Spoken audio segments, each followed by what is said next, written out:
Hello, thanks for joining me today. I appreciate your time. Did you know that obesity among children and teens has had a 400% increase in the last 40 years? This is a staggering statistic, and I, for one, would like to see this number decrease. That's why I'd like to talk to you today about the obesity epidemic among children in America. In 1974, only about 5% of children were obese in this country. Childhood obesity in America has steadily increased over the last 40 years and will only continue to increase if changes are not made. Childhood obesity is a serious problem.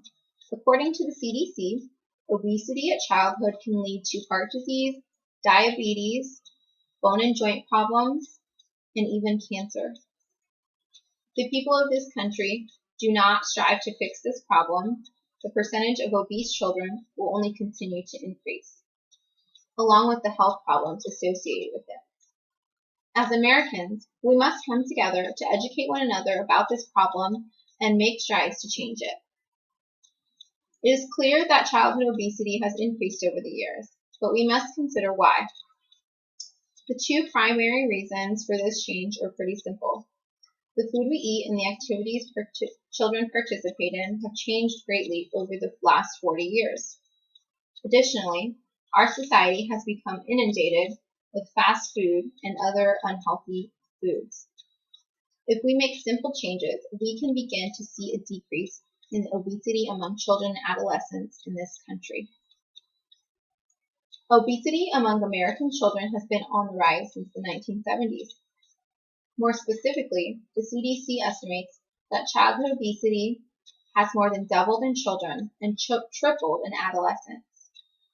As previously stated, in 1974, only about 5% of children in this country were obese.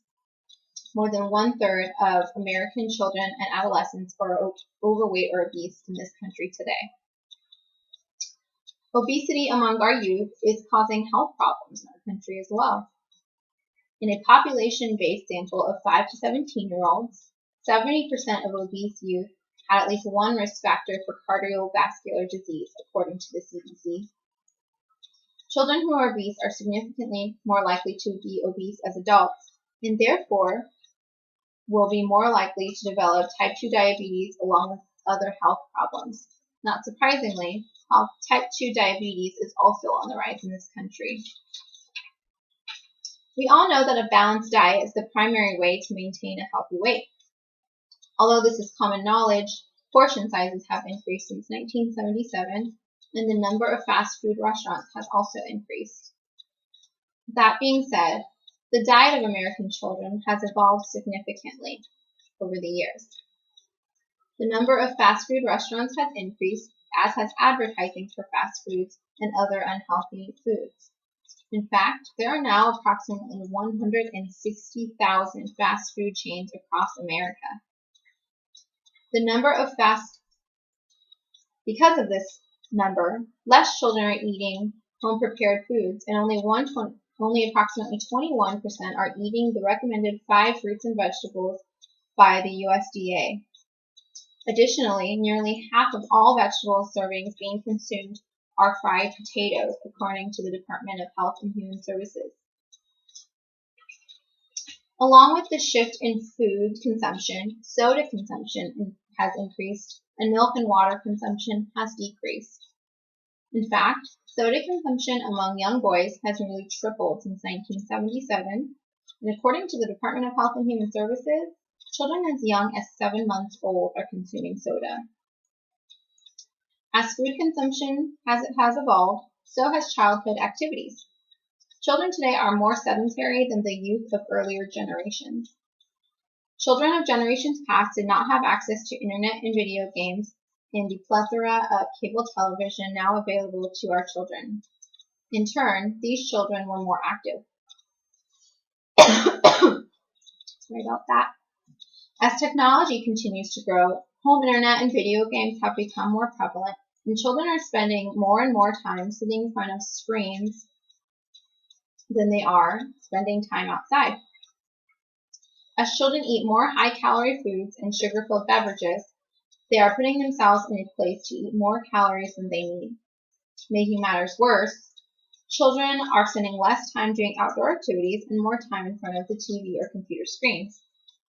These two shifts in lifestyle of children are the primary reasons for the increase in overweight children in this country. So, to find a solution, we must make changes in schools and educate families on these statistics. The changes for children needs to start in school. Soda needs to be eliminated from schools, and food available in cafeterias needs to be more scrutinized for nutritional value. Programs should be put in place to educate children on nutrition and encourage physical activity. One such program is already in place in the Savannah, Georgia area. It's called the Childhood Obesity Prevention and Education After School Program, also known as COPE. The changes cannot end with school. It needs to extend to our homes. We must educate parents about nutrition and childhood obesity so they can learn to monitor their children's eating habits and teach them about moderation. Along with education on nutrition, we must educate parents on the importance of physical activity. Through this education, parents will learn to create time limits for children's computer and video game use. If we push to make these changes in schools, we can see a decrease in childhood obesity. This decrease will lead to more confident children and less bullying in schools. If children are being educated through programs such as COPE, they will be more likely to be open to and understanding to eating healthier in the home as well. If parents take the time to make these changes in their homes, they will make a difference in the childhood obesity epidemic. When children are at a healthy weight, they are less likely to have certain health problems, which helps relieve stress and financial burden from parents as well. Healthy children, educated on nutrition, are less likely to become obese adults and will in turn help reduce the adult obesity problem in this country.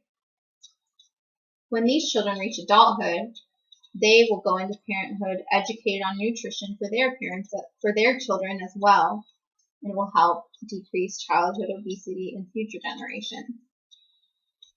If we do not make strides towards decreasing childhood obesity, this problem will only become worse. If we continue to ignore this problem, more and more children will be obese. More obese children will lead to more obese adults. This will lead to more health problems in this country and more financial stressors as a result to healthcare costs. Childhood obesity is a growing, complex problem. However, if we come together as a country, we can begin defeating it. While I know the actions required to decrease the number of overweight children in this country will not come easy, I believe it is feasible, and we can make progress towards a healthier future.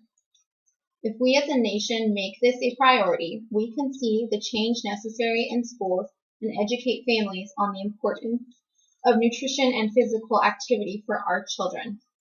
Thank you for your time.